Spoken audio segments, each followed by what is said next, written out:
Bom, eu, eu quero falar um pouco sobre perspectivas, né, dos cenários geopolíticos para o ano que vem, mas eu tenho que começar esclarecendo ou trazendo alguns desdobramentos da guerra entre Israel e Hamas, porque nesse episódio deu para a gente ver e entender algumas outras coisas que nos esperam em 2024 e para frente. E deu para entender alguns dos movimentos que pareciam ter uma cara e, na verdade, agora eles estão muito mais explícitos, evidentes e óbvios. E é importante a gente entender como essas coisas estão interligadas e vai fazer mais sentido compreender os passos ou os cenários de 2024. Então, assim, imagino, tenho certeza que todos aí estão acompanhando a guerra. E, claro, tá todo mundo falando muito sobre o confronto Israel-Hamas, sobre as consequências ali da questão humanitária, discussões é, morais, certo e errado, proporcionalidade de guerra, uma série de temas assim, mas eu tenho visto poucas análises, né, ou pelo menos não na assim, do lado da informação popular ou do que está mais acessível a todo mundo aí, nas notícias, que são o, a amarração geopolítica que conduziu a essa guerra e essa situação nova. E eu acho que nós temos uma demonstração muito clara de um grande cenário geopolítico se desenhando para os próximos anos, que eu já vinha falando aqui com vocês e tenho falado em muitos lugares, que é a criação de dois blocos, né, no mundo. O mundo está dividido basicamente em dois grandes blocos. De um lado, nós temos o que eu posso chamar de eixo das ditaduras, e do outro, as democracias, o mundo livre. E aí, essa guerra no Oriente Médio, ela mostrou capacidade de ação, de coordenação e o nível de parceria geopolítico que esse eixo das ditaduras pode tomar. E aí eu, assim, quero relembrar, né, qual é o eixo das ditaduras. Então nós temos a Rússia, temos o Irã, temos Coreia do Norte, temos China. Talvez a gente possa até incluir a Venezuela agora nessa história. E aí vejam que curioso. Eu não acho, né, e não estou sugerindo que as ações desses países elas são coordenadas. Ou seja, eu não estou dizendo que esse eixo de ditadura senta junto em reuniões secretas e combina o jogo do que eles vão fazer. Mas cada um deles tem os seus interesses, tem os seus objetivos geopolíticos e cada um deles está avançando em direção a esses objetivos. E esse avanço, essa mobilização, ela ela não é feita coordenada, mas ela vai se moldando de acordo com essa aliança, de acordo com as percepções que um tem do outro de apoio, ou de como pode usar o outro, ou como que essa, essa conjunção, essa coligação pode ser mais fácil para eles alcançar os seus objetivos. Então, imagine o seguinte, a gente tem o primeiro movimento onde a Rússia invade a Ucrânia. E aí, por exemplo, a relação entre Rússia e Irã, ela era uma relação assim, ok, a Rússia era um grande aliado do Irã, mas a Rússia nunca teve disposta a ir muito longe para se associar ao Irã. Para os russos, o Irã era visto e é um, um estado pária, um país isolado, um país sancionado, um país com uma imagem muito ruim, que o mundo inteiro olhava com desconfiança. Então, os russos, apesar de financiarem e trazerem a tecnologia nuclear para o programa nuclear iraniano, eles ainda assim não queriam ter laços totalmente conectados a ponto de defender o Irã Poderiam, assim, não deixar que coisas fossem totalmente contra o Irã, mas não eram tão grudados no Irã. A guerra da Ucrânia, ela muda isso. Primeiro porque a Rússia é colocada como também um país pária. Então a Rússia olha para o lado e fala, bom, agora eu sou igual ao Irã. Eu sou um dos países mais sancionados do mundo, mais que o Irã. Eu estou isolado, eu estou sozinho, eu estou em guerra, meus inimigos são os mesmos do Irã. E, além disso, a Rússia começa a utilizar e necessitar de equipamentos militares iranianos, como seus drones, os drones iranianos que estão sendo usados contra a Ucrânia. E aí, quando a gente olha para tudo isso, isso começa a ficar evidente na mudança de comportamento dos russos. Depois do ataque do Hamas, pela primeira vez a Rússia vem a público e condena Israel a um ataque que Israel faz, um bombardeio a 2 aeroportos na Síria. Lembrando para vocês que Israel tem feito ataques constantes na Síria. Quem controla o espaço aéreo da Síria é a Rússia, ou seja, a Rússia até então nunca reclamou ou deu nenhuma indicação pública que isso era um problema. Mantinha ótimas relações com Israel. E por várias razões, né? Uma delas é o Putin admirar o Estado de Israel ser um país pequeno e confrontar ou desafiar ou se impor perante os Estados Unidos. Dentro da lógica, da gramática do Putin, isso é visto como algo a ser respeitado. Outro elemento que atraía a Rússia ou aproximava a Rússia de Israel é o fato de que talvez a maior população russa, daqueles que falam russo fora da Rússia, esteja em Israel. Muitos russos judeus imigraram e vivem em Israel, então tem uma grande população que fala russo dentro de Israel. Além disso, tem um elemento religioso. Putin é uma pessoa religiosa, né, ortodoxo, e ele, obviamente, a ortodoxia tem uma relação com a Terra Santa, então ele olha para Israel ou olha para Jerusalém e acha tudo aquilo importante e necessário de ser mantido. Então, essa relação amigável, né, de Putin não confrontar Israel, ela muda com o início do ataque do Hamas. Putin condena Israel publicamente, critica Israel publicamente, recebe membros do Hamas e, de uma certa forma indireta, começa a dar sinais para o Irã de que ele está ao lado do Irã. Não dá para a gente entender o ataque do Hamas sem entender a conexão com o Irã. Então, falar em ataque do Hamas, falar em tumulto no Oriente Médio, é falar que o grande provocador, a cabeça por trás de tudo isso é o Irã. Então, esse é o projeto regional ambicioso do Irã. Ter controle, ser a hegemonia da região, dominar o Oriente Médio. Isso não é um projeto de hoje, é um projeto antigo, e o Irã tem se fortalecido com isso, principalmente com a Segunda Guerra do Iraque, quando os Estados Unidos derrubam Saddam Hussein. Aí o Irã ganha uma influência sobre o Iraque. Ao ganhar uma influência sobre o Iraque, ele consegue ter um acesso por terra, criar uma ponte terrestre que conecta o Irã direto à costa do Mediterrâneo. Então, Irã faz fronteira com o Iraque. A maioria da população do Iraque é xiita, né, que é a vertente islâmica predominante dentro do Irã. Então, ele altera o equilíbrio de poder dentro do Iraque e coloca o Iraque, um país árabe, dentro da esfera de influência iraniana. E com isso, então, o Irã consegue projetar poder para fora do seu território, no seu no país imediato à sua fronteira. Isso é de extrema importância para a geopolítica do Irã, que é um país cercado por montanhas, que não tem, então, como acessar o Iraque, não tem como acessar outros países ou se tornar um grande império na história. O Império Persa só existe quando ele controla o seu território adjacente, que é a Mesopotâmia.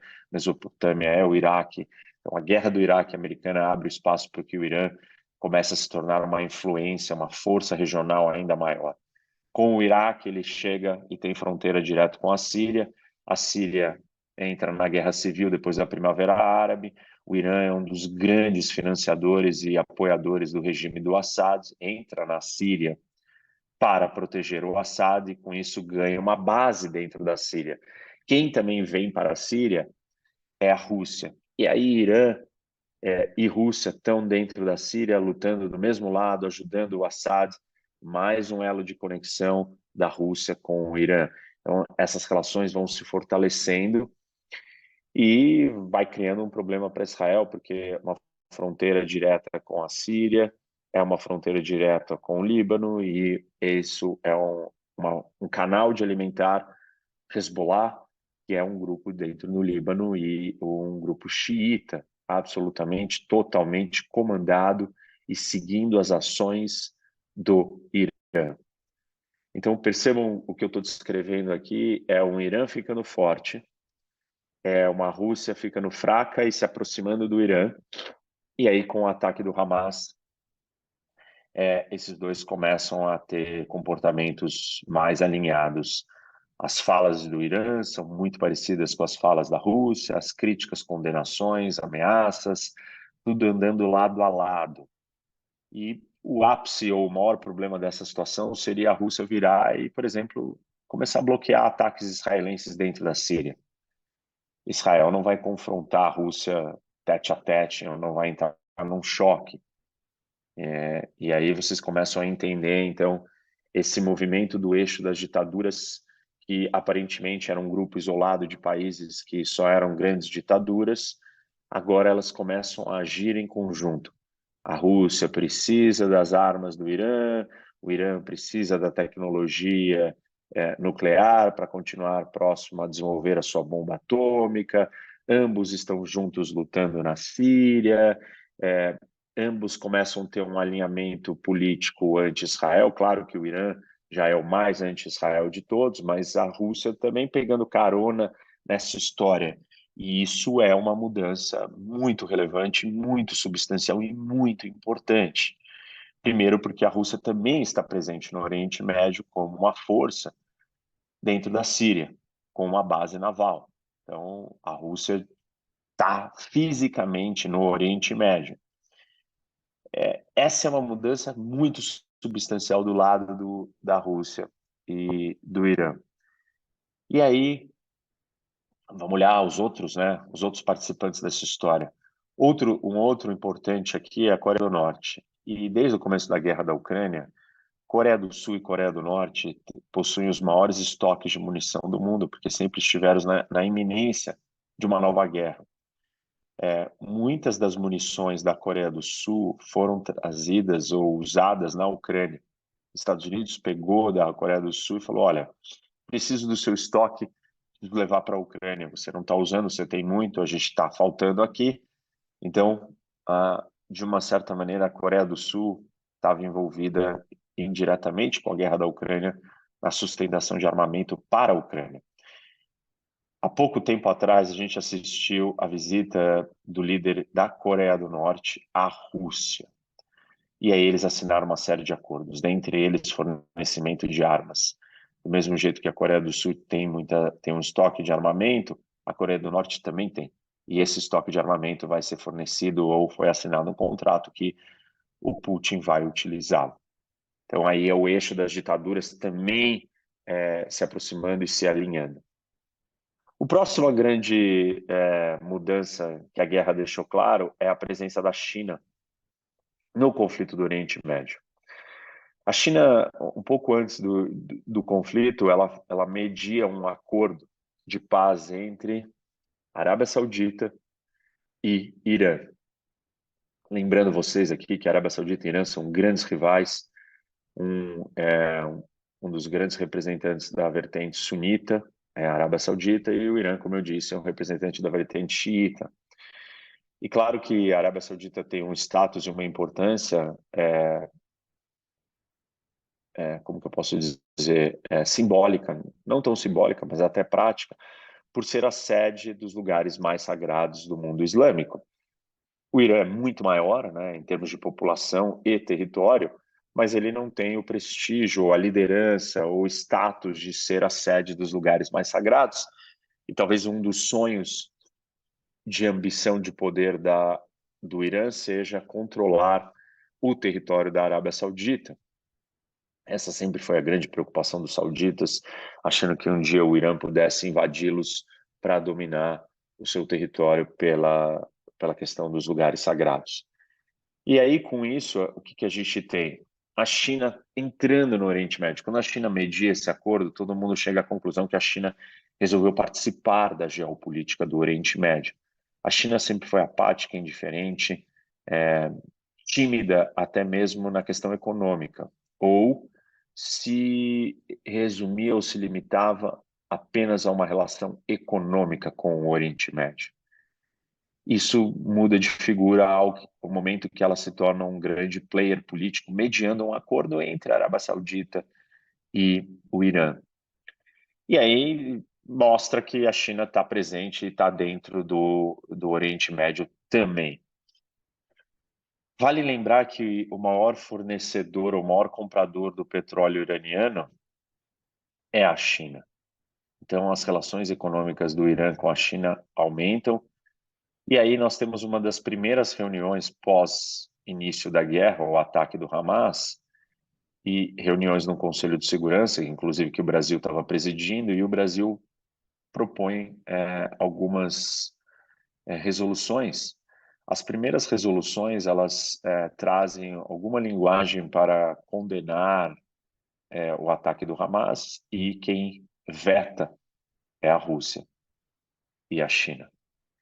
E aí fica muito claro o como esses países, apesar de não estarem coordenando uma ação, vão se juntar, vão trabalhar em conjunto e vão se proteger, para dizer o mínimo, mas não é só uma proteção, mas muito mais uma ação de movimentação adiante ou coordenada aí de como eles devem agir. As posturas públicas da China em relação a tudo que vem acontecendo, inclusive até publicando mapas do Oriente Médio que tiram Israel ou mudam a fronteira que teria o Estado de Israel, onde está o Estado de Israel, são sinais que a China também adota uma postura mais crítica, também incapaz de querer condenar a Hamas, também incapaz né, de condenar o terrorismo. E é curioso essas posições, e por que eu digo que elas demonstram a fortaleza ou quanto essa aliança desses países se sobrepõe a outras questões. Vale lembrar que tanto Rússia quanto China têm problemas sérios com o fundamentalismo islâmico. A Rússia travou insurgências e confrontos internos na região próxima do Cáucaso, na Chechênia, com resistência islâmica, sofreu ataques terroristas fundamentalistas. O seu grupo Wagner está dentro da África lutando contra movimentos fundamentalistas da Al-Qaeda, do Estado Islâmico, que não são diferentes do Hamas. A mesma coisa acontece com a China. A China persegue, tem um genocídio contra os uigures, que são muçulmanos.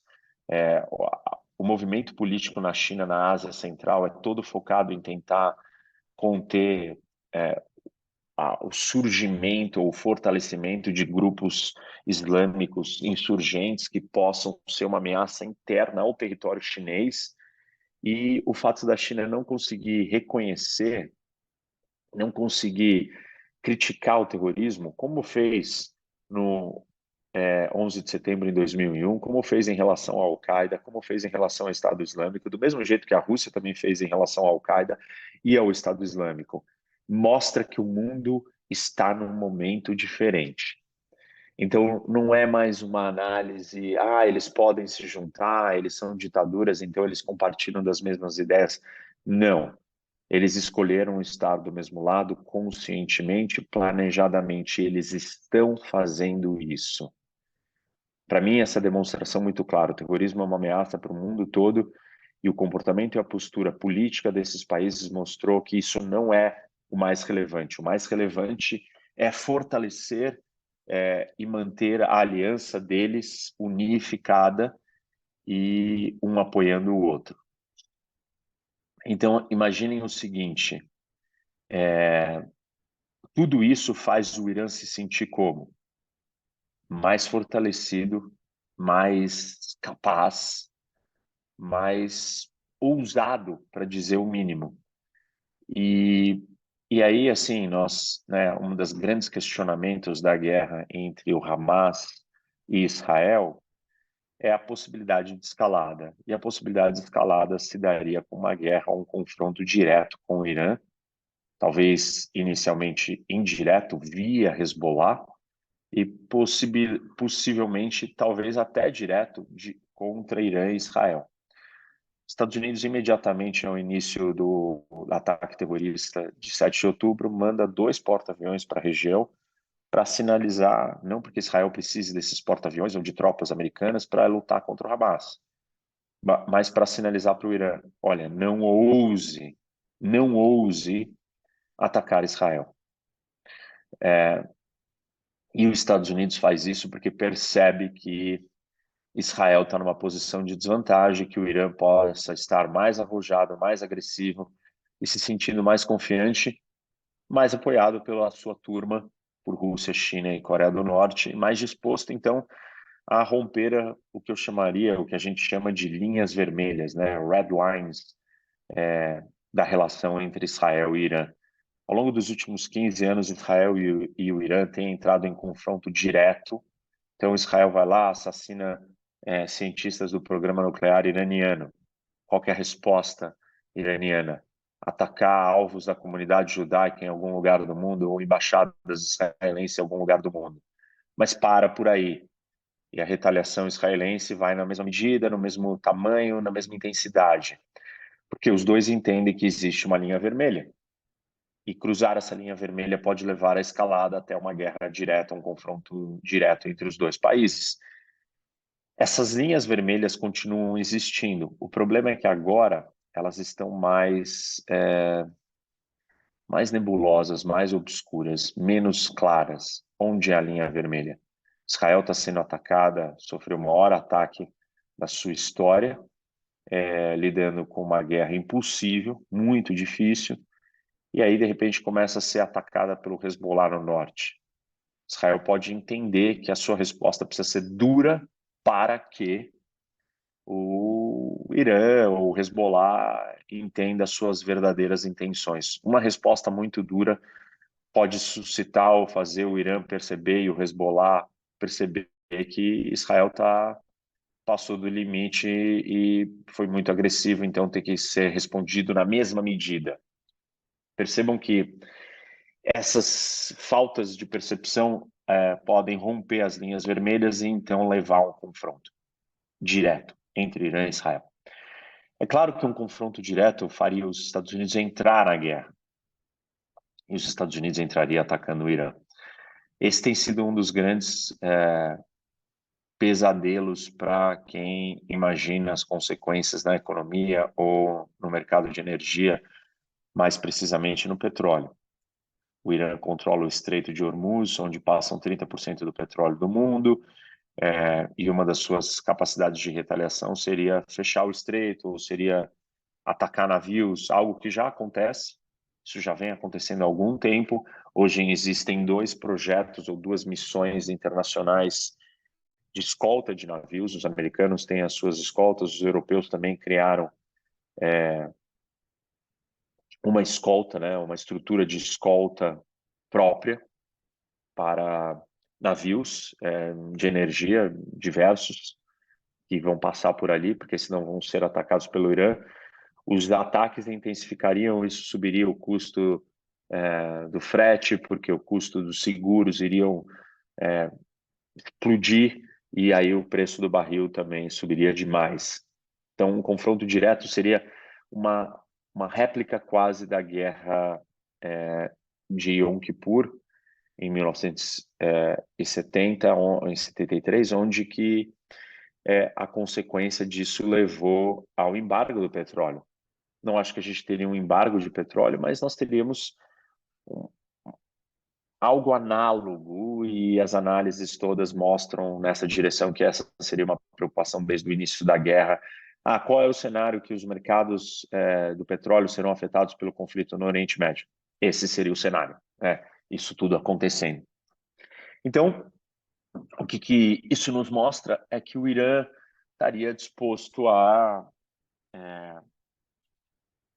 a ser mais ousado e mais agressivo. Essa questão ela não está esclarecida, a gente não sabe onde é o limite, apesar do líder do Hezbollah ter vindo a público e dito que essa guerra não é deles, que é uma guerra dos palestinos, e todo mundo esperava um grande pronunciamento. Nasrallah, que é o líder, não foi muito duro ou incisivo, mostrou que as linhas vermelhas estão se mantendo, mas os pronunciamentos das lideranças iranianas, do governo, desde o ministro das Relações Exteriores até todos os outros, Ayatollah e todo mundo, e todos ali envolvidos ou figuras importantes, todos têm sido bem duros e bem agressivos e belicosos em relação a Israel. Dentro dessa movimentação toda, uma outra evidência da formação e da força desse bloco é o timing do ataque do Hamas. O ataque do Hamas acontece quando os Estados Unidos estão em vias de concretizar um acordo de paz entre a Arábia Saudita e Israel. E essa é uma resposta dos americanos para a influência da China na região, essa é uma resposta dos americanos para trazer a Arábia Saudita para para a sua esfera de influência novamente. As relações entre Estados Unidos e Arábia Saudita não iam bem, a Arábia Saudita migrando talvez mais para ficar do lado desse bloco de Rússia, China e Irã, com o acordo de paz com o Irã e com a mediação da China, e a China se tornando também o maior consumidor do petróleo saudita. Então, os Estados Unidos tentam responder a isso com esse acordo de paz com Israel, que seria bom para Israel, seria bom para o seu aliado democrático, seria bom para as forças do Ocidente trazer a Arábia Saudita para o seu mundo, para o seu lado. O Irã percebe esse movimento e entende que aquela é a hora de estragar com esse acordo, e o ataque do Hamas estraga com esse acordo e traz a Arábia Saudita para próximo do Irã. Nós assistimos nesses 40 dias aí, um pouco mais de 40 dias da guerra, um summit, né, um encontro entre Arábia Saudita e Irã, e os dois líderes dos países fazem declarações em conjunto condenando Israel. Se a Arábia Saudita estava para se aproximar e assinar um acordo de paz com Israel, depois para ela fazer um acordo público em conjunto com o Irã condenando Israel, essa é uma vitória diplomática do Irã, essa é uma vitória diplomática da Arábia Saudita, essa é uma vitória diplomática do eixo das ditaduras de Rússia, China, junto com o Irã, trazendo a Arábia Saudita, pelo menos politicamente, para o lado deles. Claro que isso não faz a Arábia Saudita abandonar os Estados Unidos por completo, porque, em última instância, quem protegeria e daria segurança para o território da Arábia Saudita é os Estados Unidos. Mas o acordo com Israel colapsa. E isso mostra, então, que a ação desses países ela não é coordenada, mas ela, uma vez que aconteça, será apoiada por esse grupo. Putin jamais teria invadido a Ucrânia sem o aval do Xi Jinping. Jamais. Ele faz uma visita à China, eles se encontram antes dele invadir a Ucrânia. E ele precisava do aval do Xi Jinping. Olha, eu estarei com você. Então, esse tipo de conversa ele está existindo num cálculo do Irã em dar um próximo passo. E aí tem um ponto mais interessante, que mostra para onde o mundo pode caminhar, né, no ano que vem, ou daqui para frente. Quem ganharia muito ou quem está ganhando muito com a guerra no Oriente Médio? Rússia está ganhando demais. Não se fala mais da guerra da Ucrânia. Se não se fala mais, não se traz importância, não se traz relevância. Sem relevância, não tem porque os Estados Unidos continuarem enviando armas ou gastando seu dinheiro com a Ucrânia. E é isso que o Putin quer. O Putin quer que os Estados Unidos estejam de volta ao Oriente Médio, atolados no Oriente Médio por mais 20 anos, como passaram os primeiros 20 anos do século XXI, desde o ataque de 11 de setembro. A primeira guerra é no Afeganistão, a segunda é no Iraque. Os Estados Unidos invadem e ocupam o Afeganistão e Iraque por 20 anos até a sua retirada final e total do Afeganistão recentemente, mas foram muitos trilhões de dólares e muitas vidas e muito capital político gasto ali naquela região. A China também entende que é extremamente positivo os Estados Unidos ficar atolado no Oriente Médio, porque a saída do Oriente Médio foi substituída por uma política do Obama chamada de pivô para a Ásia. Ou seja, o mundo acontece na Ásia, os Estados Unidos não tem que estar militarmente, politicamente, diplomaticamente, geopoliticamente no Oriente Médio. Os Estados Unidos precisam ir para a Ásia. E a Ásia é onde nós temos que direcionar as nossas frotas navais, nós temos que direcionar nossos esforços diplomáticos, as nossas construções de aliança e a nossa preparação para confrontar a China. O envio de 2 porta-aviões para o Mediterrâneo para proteger Israel e para sinalizar força contra o Irã é tudo que a China quer, é tudo que a Rússia quer. Então, instigar, incentivar, apoiar e dar munição literal e simbólica para o Irã, provocar esse conflito para que os Estados Unidos estejam no Oriente Médio por mais 10, 15, 20 anos, é parte da estratégia do eixo das ditaduras. Como vocês podem ver, esses movimentos eles vão acontecendo e aí começa a se desenhar para mim, e acho que aqui vale vocês uma atenção. Essa é uma previsão de uma análise minha, e eu acho que ela vale a gente guardar isso, porque podemos assistir exatamente esse cenário. Então, nós temos um movimento da Rússia para a Ucrânia. Temos um movimento do Irã em relação a Israel no Oriente Médio. O próximo movimento que provavelmente assistiremos será a Coreia do Norte, com ameaças, enfim, uma coisa corriqueira do comportamento da Coreia do Norte, mas talvez a gente possa assistir algo um pouco mais agressivo da Coreia do Norte em relação à Coreia do Sul ou em relação ao Japão. E aí, nesse meio do caminho, podemos até ter a Venezuela fazendo um movimento nas Guianas, está sinalizando, dizendo que o fará. Veremos, mas se a Venezuela for um parceiro júnior do eixo das ditaduras, ela pode também caminhar. E, por fim, o último de todos será o movimento da China em relação a Taiwan. O que eu quero demonstrar aqui para vocês? Que esses passos de cada um desses países da sua região segue a sua lógica própria de interesse nacional, de interesse hegemônico, mas eles, de alguma maneira, estão todos amarrados entre si, porque eles vão acontecer numa sequência e existe uma ordem. E o último deles será o da China.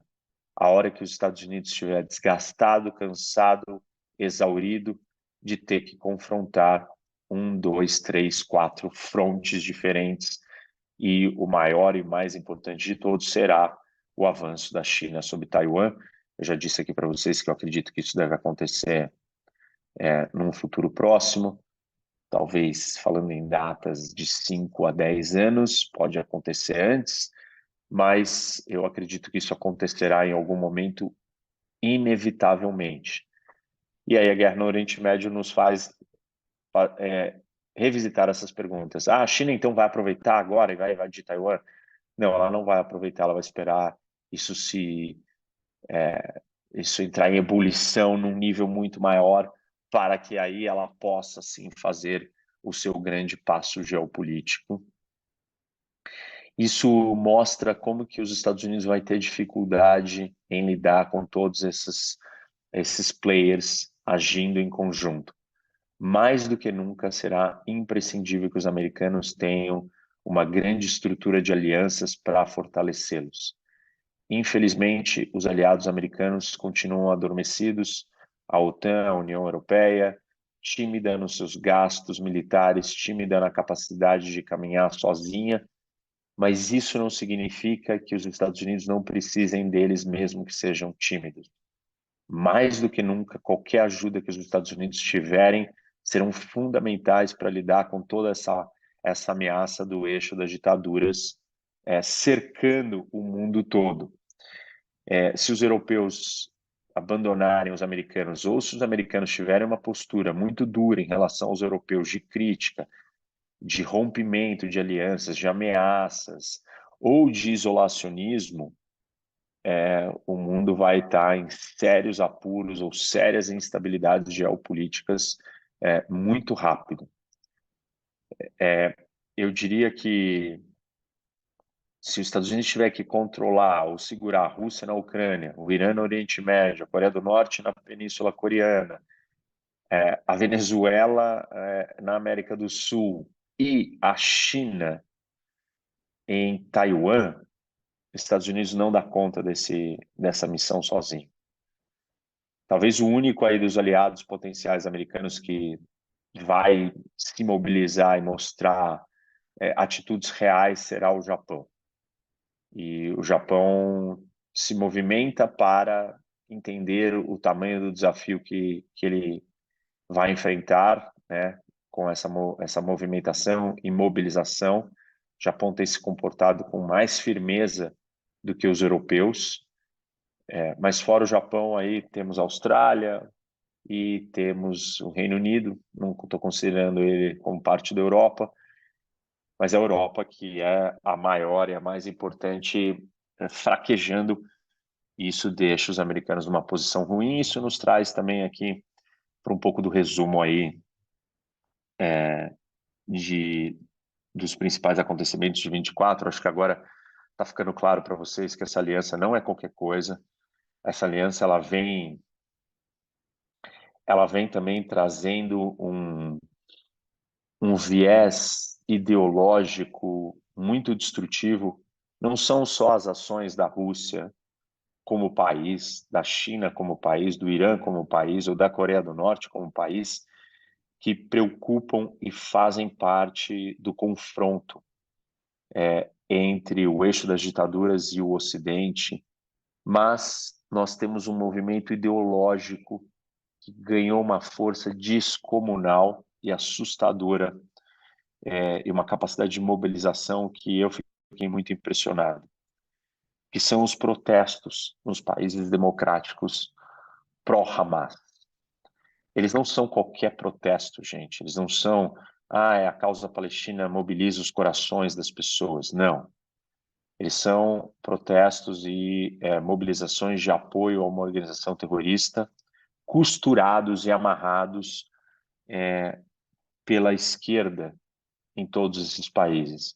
Então, os movimentos de esquerda se radicalizando, se unindo com uma ideologia islamista fundamentalista, tudo pela cultura ou pela noção do opressor versus oprimido. E dentro dessa lógica, tudo que é do Ocidente, tudo que é do mundo livre, tudo que vem do capitalismo é perverso, é maligno e deve ser destruído. Então, o inimigo da coligação das democracias não é só as ditaduras, não é só a Rússia, a China, o Irã, ou a Coreia do Norte, ou a Venezuela.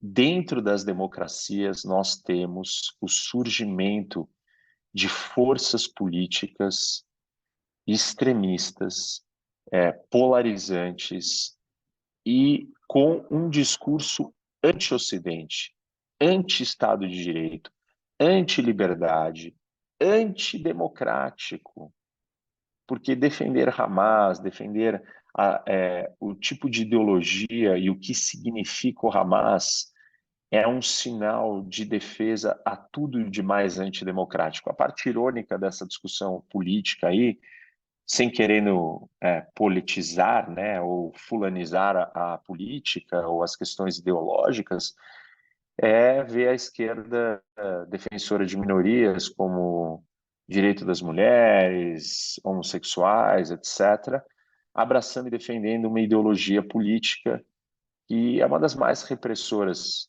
com as mulheres, com os homossexuais e com minorias no geral, que é a ideologia fundamentalista islâmica.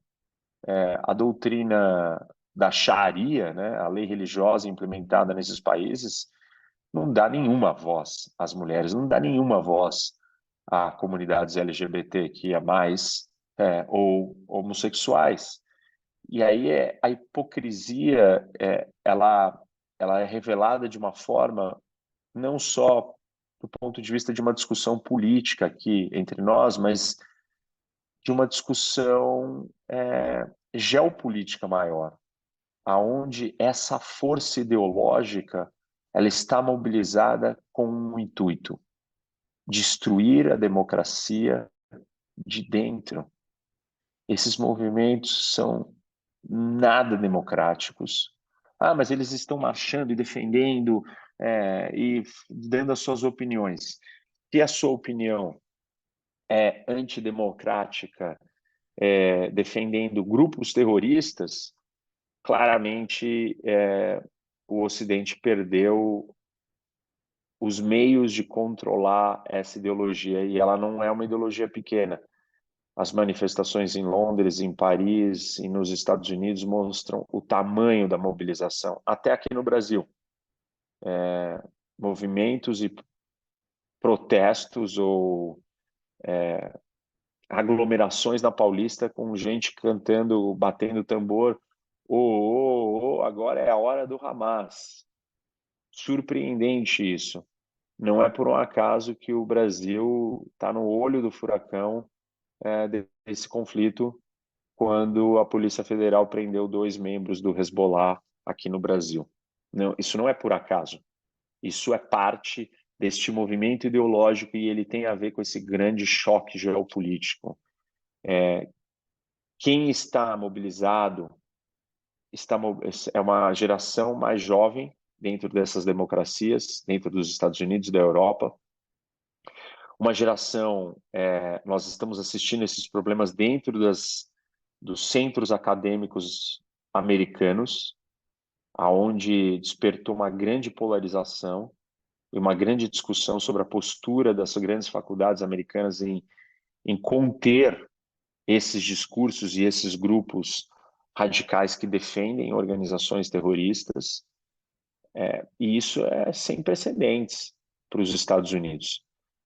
Uma das grandes movimentos geopolíticos do mundo é o que a gente chama do choque de civilizações, entre a civilização islâmica e a civilização ocidental.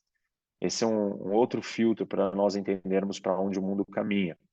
Depois do 11 de setembro, todo mundo falou do choque de civilizações como uma explicação porquê do ataque terrorista contra os Estados Unidos.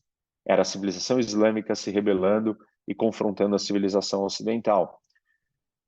Com as mudanças geopolíticas dos últimos anos, a ascensão da China e Rússia e as suas posturas mais agressivas, todo mundo achou que o choque de civilizações deixou de ser uma forma de explicar o mundo. Mas a volta do ataque do Hamas na escala que foi, e essas mobilizações políticas dentro do mundo democrático, por esses grupos radicais, da esquerda radical se associando a movimentos fundamentalistas, mostram que, na verdade, talvez o choque de civilizações não tenha ido embora e ele possa acontecer não via jihad, que é um termo para delimitar ou demarcar um choque de violência, de ataque contra o mundo ocidental, mas possa acontecer via dawa, que é um outro conceito que a luta se ganha pela paz. Então, talvez o fundamentalismo islâmico ele não precise sequer atacar Londres, Paris ou Nova York com um ataque terrorista. Ele só precisa continuar atraindo jovens, se conectando com a esquerda e disseminando um discurso ultra radical que vai ganhando corpo dentro das sociedades democráticas. E aí, assim, podem dizer, né? Mas eles não são suficientes para mobilizar um país. A existência de uma força política como essa, com milhões, milhares, se manifestando na rua, gritando, com bandeiras do Hamas, ela certamente, gente, certamente irá produzir um oposto com a mesma intensidade. A gente está assistindo esse fenômeno da polarização há muito tempo. O balanço ele vai para um lado e aí ele volta para o outro da mesma intensidade. Então, nós vamos assistir o surgimento de algum outro movimento à direita capaz de fazer frente ao nível de loucuras que esse movimento da esquerda, unido com o islamismo radical, está fazendo. Isso nos traz a um cenário de polarização extrema. 2024 será um ano de eleição importantíssimo para o mundo. Pela primeira vez na história da humanidade, mais de 50% das populações do mundo participarão de eleições ou votarão para os seus governantes.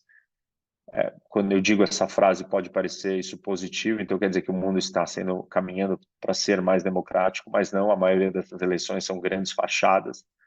Uma delas é na Rússia, do Putin, e a outra grande democracia vai ter uma eleição super complicada e absolutamente decisiva para que direção o mundo vai caminhar, que é a eleição americana.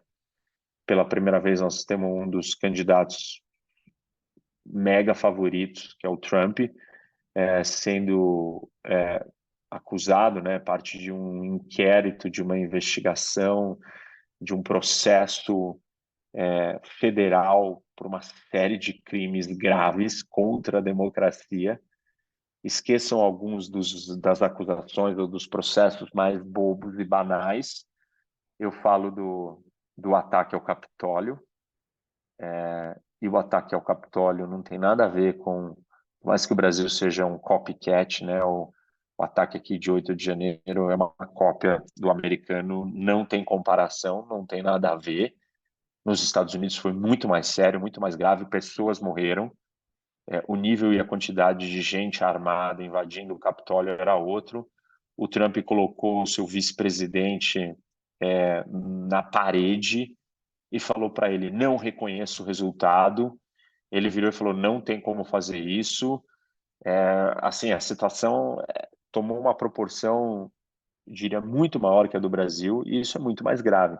Então, a eleição americana vai ser uma eleição muito complicada. Os dois, tanto Trump quanto o Biden, literalmente estão e são gagás, gagás, têm a sua saúde mental, pela sua idade, debilitados, não falam coisa com coisa, são candidatos fracos, não têm legitimidade alguma, não teria momento pior para a maior força militar e econômica do mundo ter uma escolha como essa.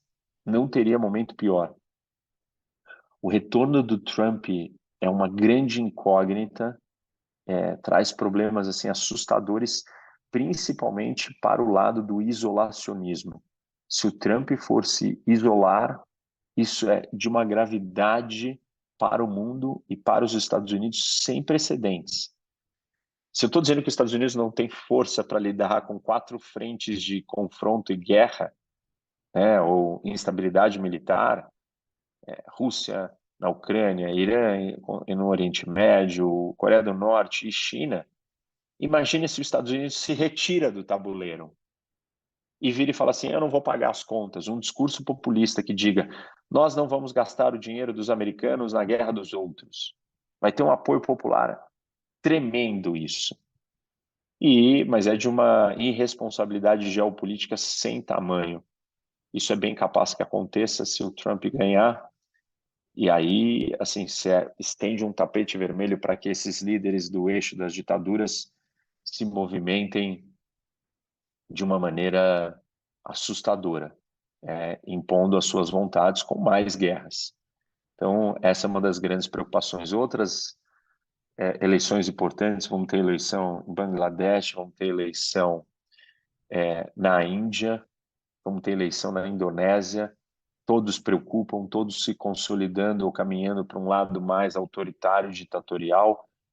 A mais relevante de todos é a Índia, a maior democracia em termos de população do mundo, uma economia que vai super bem, um país que vai ter um papel fiador, assim, de fiador da balança, ou dependendo para que lado ele pender, todo mundo quer saber para que lado que a Índia vai estar nessa formação desses dois blocos. A Índia vai estar do lado do Ocidente ou a Índia vai se juntar com o eixo das ditaduras? A relação com a China é muito complicada. Mas a Índia repete que o problema que os americanos têm com a China é deles e não dela.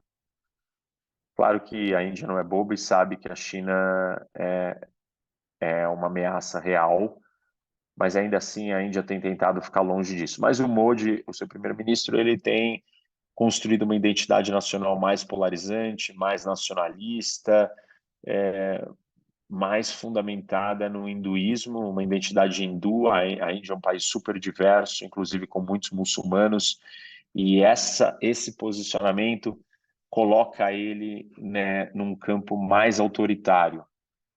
A mesma coisa a gente pode enxergar na Indonésia, Bangladesh e assim por diante. Então, nós temos mudanças importantes. Nesse campo das eleições, acabamos de ter a eleição do Milei. Isso também vai ser curioso para nós observarmos aqui na América Latina, né? Como ele vai se comportar. Assim, as coisas que ele propõe são muito ousadas. Quero ver ele conseguir fazer. Essa é a grande discussão. Se ele tem o apoio político, se ele tem os votos para aprovar essas mudanças. São mudanças radicais que não mexem com grupos políticos, elas mexem com 89% da população da Argentina. 89% da população da Argentina depende de alguma forma de subsídio, apoio, suporte, emprego público do setor público. Ao ele dizer que ele vai gastar e fechar as torneiras todas, 89% da população argentina será afetada. Isso não é um número pequeno. 89% da população perder o seu suporte público do governo, não me parece que terminar com o clientelismo, terminar com a máquina pública argentina é só uma questão de vontade ou ainda de contraponto à ideologia peronista, mas vai muito mais longe. Isso está enraizado no DNA cultural do argentino, no sistema de como a estrutura social argentina foi construída. Não sei, estou curioso para ver como que ele vai levar isso adiante, se é que vai levar. Também confronta, né, os governos de esquerda, porque é um outro movimento, tem muita coisa para a gente observar nessa relação com o Brasil e o quanto de tensão vai causar tudo isso. Aqui também na América do Sul ainda, eu falei da questão da Venezuela, acho que vai ser um tema preocupante para 2024. A Venezuela vai ou não dar esse passo em direção à Guiana, ela vai continuar achando que essa é uma saída para seu buraco econômico, tem um monte de coisa importante para acontecer ali, ou não. Claro, se a Venezuela não fizer nada, está tudo bem. Mas se fizer, isso tem repercussões grandes para o Brasil, como o Brasil vai se comportar e assim por diante. Acho que a guerra da Ucrânia vai ser um assunto a ser visitado, porque simplesmente a gente tem que imaginar que nós vamos lidar com um Estados Unidos não disposto a pagar a conta, e aí vai depender dos europeus. E se depender dos europeus, duvido que eles façam isso, e, e nesse sentido a coisa fica bem complicada para os ucranianos, e a Europa vai ter que tomar uma posição, porque isso pode dar vitória para o Putin. Então, 2024 vai ser um ano decisivo. Claro que a eleição americana é só mais para frente, né? No ano, e enquanto não tiver eleição americana, a gente não vai ter a certeza do posicionamento dos Estados Unidos em relação a continuar ajudando a Ucrânia. O Oriente Médio vai continuar assim em tremenda ebulição. A situação com o Hamas não será resolvida com facilidade, a guerra será longuíssima. Israel não vai desistir de tirar o Hamas do poder. Enquanto Israel continuar tirando o Hamas do poder, civis vão estar em risco pela situação colocada e criada pelo Hamas. e é isso que ele quer que aconteça, esse é o jeito de legitimar. Hoje a gente acordou com um acordo de cessar-fogo entre o Hamas e Israel para soltar alguma dezena aí de reféns em troca de alguns dias de cessar-fogo. O Hamas só aceitou isso não é porque ele precisa tanto assim do cessar-fogo, mas ele sabe que ao fazer isso ele vai começar a criar uma divisão na sociedade israelense. Ao sinalizar que ele estaria disposto a entregar reféns nessas quantidades, se Israel parar de atacar, vai surgir uma parte da população israelense que vai falar: tá vendo? Vamos parar com a guerra. O Hamas quer que a população israelense fique dividida politicamente sobre a política e a questão de para onde e como a guerra deve continuar. Isso vai provocar discussões, vai provocar opiniões e assim por diante. Apesar, a gente vai, eu acredito que nós vamos continuar assistindo em 2024 também a desaceleração da economia chinesa. Isso é muito preocupante. Ditaduras totalitárias, fracas economicamente, são países mais suscetíveis a usar a força, a entrar numa aventura militar. Até então a China não falava tanto disso, quanto os problemas da China vão aumentando, a sua legitimidade depende do resultado econômico. Se não tem entrega econômica, ela precisa encontrar uma outra legitimidade. Nada melhor do que um inimigo externo, do que uma aventura de política externa expansionista contra uma história histórica, né, ou contra em direção a uma questão histórica que como é Taiwan. A desaceleração chinesa não fará a China ficar mais fraca e mais incapaz de continuar perseguindo seu objetivo de reanexar e reocupar Taiwan. Acho que esse é um outro tema para 2024. Um tema aí na área de tecnologia que eu acho que a gente tem que prestar atenção é a inteligência artificial. Nos últimos dias a gente está acompanhando o noticiário do Sam no, no chat GPT, né? A retirada dele da liderança, do comando, e hoje ele voltou para o comando. Parecia que a coisa ia tomar um rumo, mas o retorno dele é uma demonstração de que os interesses econômicos eles vão se sobrepor às questões de segurança do uso dessa tecnologia. Os interesses econômicos ele é o grande líder, ele é a figura bem-sucedida que construiu essa máquina. Então, ele tem que continuar no comando e não as questões de segurança se sobreporem. E isso mostra como esse setor vai continuar sendo guiado por decisões puramente econômicas, só que é um setor que envolve uma sensibilidade política e geopolítica monstruosa. Os efeitos de uma inteligência artificial mal fiscalizada, mal regulada, podem levar a um colapso geopolítico muito maior do que uma terceira guerra mundial entre China e Estados Unidos. Eu sei que esse cenário parece apocalíptico, parece um cenário de ficção científica, mas ele é um cenário real. Um dia a gente pode conversar mais a fundo nele. Então, o retorno, né?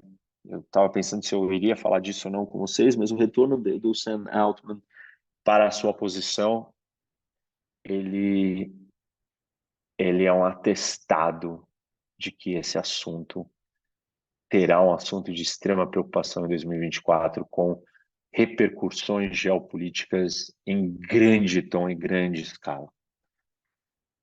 Bom, eu acho que é isso. Falei demais até.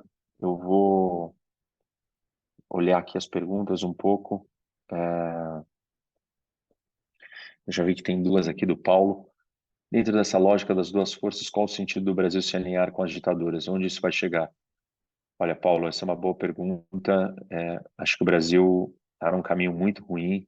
Isso é muito ruim politicamente para nós. Talvez não tenha efeitos econômicos imediatos, mas o Brasil está atraindo para si problemas que não precisa ter. O fato do Hezbollah escolher o Brasil para ser o país onde ele vai retaliar Israel, para atacar a comunidade judaica do Brasil, isso de uma gravidade assim sem tamanho. 2 membros do Hezbollah foram presos e no interrogatório eles já disseram que a missão deles era matar e sequestrar os judeus, e um deles já havia inclusive identificado instituições alvos da comunidade judaica. Estou produzindo um documentário sobre terrorismo na América do Sul. Nos anos 90 aconteceu um ataque terrorista na Argentina contra a Embaixada de Israel e uma instituição judaica chamada AMIA. Isso transformou a Argentina. A Argentina tem uma postura em relação ao terrorismo muito dura hoje, leis muito mais duras do que as do Brasil, uma posição política e diplomática extremamente rígida e confrontacional ao Irã, a tudo que se refere ao terrorismo. Vale lembrar que o Hezbollah não teria feito esse movimento sem a aprovação do Irã, ou seja, o Irã não se preocupou com o Brasil ao dar o sinal verde para o Hezbollah vir cometer um ataque no Brasil. Não se preocupou. Entendam isso. O Irã não se preocupou com o Brasil. Isso não é estranho, dado que um navio de guerra iraniano veio para o Brasil no começo do ano. Os americanos alertaram o Brasil e pediram para o Brasil não receber, não permitir que esse navio atracasse aqui. O Brasil fez questão de permitir, dando uma sinalização para o Irã que nós estamos muito mais próximos do Irã do que a simples relação diplomática ou econômica. A presença de um navio de guerra iraniano nos portos brasileiros e a descoberta do Mossad, do Serviço de Inteligência Israelense, que membros do Hezbollah estariam vindo para o Brasil para cometer um atentado contra a comunidade judaica, é de uma gravidade sem tamanho, e o Brasil começa a flertar com coisas que não têm dimensão, o Brasil não tem compreensão da dimensão e da consequência que isso pode causar.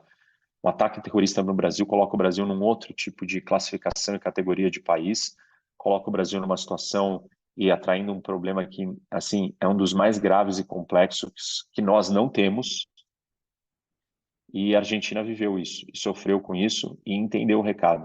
O Brasil parece que está flertando e brincando. E assim, não é nenhuma questão ideológica, porque o PT não tem noção do que significa um atentado terrorista no seu governo, na sua administração. Isso vai manchar a história do PT, vai manchar a política, vai manchar o PT e vai atrapalhar ele. Então o PT está flertando com uma coisa que nem ele compreende os efeitos para si próprio, não é só para o Brasil. Claro, o Brasil vai sofrer demais com isso, mas o PT vai sofrer mais ainda. E é curioso, então.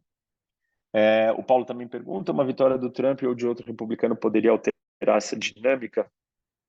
Paulo, não sei qual dinâmica, porque você deve ter feito isso no meio da minha fala e agora eu perdi ali o fio da meada, o raciocínio. O Eduardo me pergunta, supondo que a Venezuela avance com seu projeto expansionista sobre a Guiana, acredita que o Brasil poderia fazer vista grossa ou não contrariar firmemente esse avanço? O Brasil vai fazer vista grossa, tenho certeza disso. O Brasil não confrontará a Venezuela e não criticará e não condenará publicamente. Podem ter certeza absoluta disso, gente. Quais seriam as consequências geopolíticas para o Brasil? Se aliar a esse eixo das ditaduras, o que parece que o Brasil quer fazer, né? Com essa relação com o Irã, com a proximidade nos BRICS, com essa sintonia ideológica com o Hamas. O Brasil é um dos lugares onde a discussão política e ideológica da guerra com o Hamas fez parte do dia a dia das pessoas. Vocês obviamente estão acompanhando isso, e o quanto as pessoas se mobilizaram para tomar um lado de um dos conflitos mais complexos que existe no mundo, com histórias assim dificílimas. E o Brasil abraçou, e todo brasileiro agora entende do conflito no Oriente Médio. É assustador isso, e isso vem por essa posição ideológica do governo brasileiro e para onde o Brasil está indo. Isso vai isolar o Brasil em relação às democracias, ao Ocidente, vai isolar o Brasil politicamente e vai aproximar o Brasil do eixo das ditaduras, caso essa seja a postura do Brasil, se a Venezuela levar a cabo levar adiante o seu projeto. Fernando me pergunta: com a vitória do Milei na Argentina, existe uma possibilidade da Argentina sair do Mercosul e nos BRICS até o fim do mandato dele? Ele disse que sim, né? Mais explicitamente dos BRICS. Mas assim, eu quero ver as coisas acontecerem, porque tantas dessas retóricas de figuras parecidas, né, como o Trump e o Bolsonaro, elas não aconteceram na prática. Bolsonaro falou muito grosso com a China no começo, e no primeiro momento que a coisa apertou, ele vestiu a camisa da China, deu a camisa do Flamengo, Xi Jinping, sei lá, abraçou a China de volta. E o Milei disse também, né, que a China é um problema e tal. Quero ver se isso vai acontecer na prática. Todas as falas do Milei, todas as suas propostas, eu tenho dúvidas e eu quero entender se ele vai ter condições de levar adiante, ou se vai ficar só na retórica e não vai acontecer. Acho curioso, né, se ele conseguir levar adiante, vai dar uma mexida na nossa política comercial, vai dar uma mexida nessa ideia de que os BRICS são um substituto ao Ocidente. Vai ter eu diria que um papel positivo para criar um desconforto nessa narrativa, nessa história toda de que tudo estão todos unidos e que tudo é maravilhoso, e o quanto eles são fortes, e o quanto que BRICS e essa nova eixo de países multilaterais ou multipolares estão contrapondo a hegemonia americana e o mundo ocidental. Então, nesse sentido, eu acho que pode criar alguma reflexão e algum desequilíbrio que vai mostrar outros, vai abrir um caminho para que outros possam contestar se isso tem a importância que tem.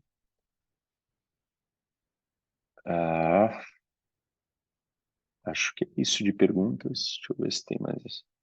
Não. Bom, pessoal, foi bom estar aqui com vocês nesses nossos encontros durante esse tempo. Espero que vocês tenham gostado. Espero que tenha ajudado vocês a incorporar a geopolítica nas suas compreensões e entendimentos para onde o mundo caminha. Eu tenho dito que fora do Brasil, o conhecimento e o entendimento da geopolítica ele tem um papel fundamental no mundo financeiro. Aqui no Brasil ainda é algo incipiente, mas a Sherpa tomou um passo à frente aí. Acho que tentar incorporar isso no raciocínio, no raciocínio de vocês, né, do dia a dia, é um diferencial muito grande, e espero que vocês tenham gostado. Eu acho que cada vez mais está claro e evidente que não dá para entender o mundo sem a geopolítica. As discussões sobre inteligência artificial, elas são discussões geopolíticas, e para onde a gente olhar, guerras, cada vez mais teremos mais. Aproveito então e deixo aqui o convite para vocês conhecerem o meu aplicativo. Estamos lançando agora, e nesse mês ainda vamos ter uma promoção aí até o final do mês, uma promoção de lançamento, chama Rock Academy. É um aplicativo onde eu vou trazer informações diárias. Dentro vai ter o Bunker do Rock. O Bunker do Rock é uma central de análise de inteligência e de informação diária em tempo real, fornecendo análises, né, e entendimento do que está acontecendo no mundo a todos os momentos para os assinantes aí. O valor é baixo, menos de R$ 1 por dia, R$ 29 por mês. É um pacote de 1 ano e você tem acesso a conteúdos exclusivos, sejam aulas também, lives, mas principalmente esse bunker que é diário. E para quem quiser ainda vai ter acesso ao meu curso do Carisma. Escrevi um livro sobre inteligência do carisma, e carisma é uma ferramenta aí profissional e pessoal sem tamanho, é um tipo de poder, o poder de atração, o poder do soft power. E eu digo e explico no meu curso e no meu livro que o carisma pode ser aprendido e ensinado. Então, carisma não é um dom.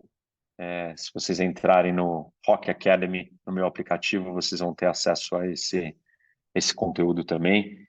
Além de outras coisas mais lá, dá uma olhada, estou postando nas minhas redes aí, produção de conteúdo mais apurada, mais qualidade para o mundo que se torna cada dia mais instável, né, mais problemático.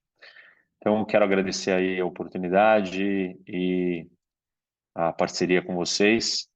Espero que a gente volte a se falar ano que vem, é um ano de extrema relevância, muitas eleições importantes, muitos desdobramentos de todos esses conflitos e novos conflitos virão, podem ter certeza disso. A instabilidade, a presença de guerras, nem falei da África, foram 9 golpes em 9 países diferentes esse ano, ao todo aí. Nós vamos ter mais disso no ano que vem e muitas outras coisas. O Brasil também se complicando, se envolvendo em questões geopolíticas de grande calibre. A América do Sul também no olho do furacão, chamando para si problemas do terrorismo a invasões de território, a rupturas econômicas com extinções de Banco Central e dolarização. Ou seja, não tem pouca coisa acontecendo aqui na nossa região, fora tudo o resto que está acontecendo no mundo. Então é isso. Obrigado, pessoal, e espero ter vocês conectados aí próximos. Até uma próxima e dá uma olhada lá no Rock Academy. Até mais. Bom dia.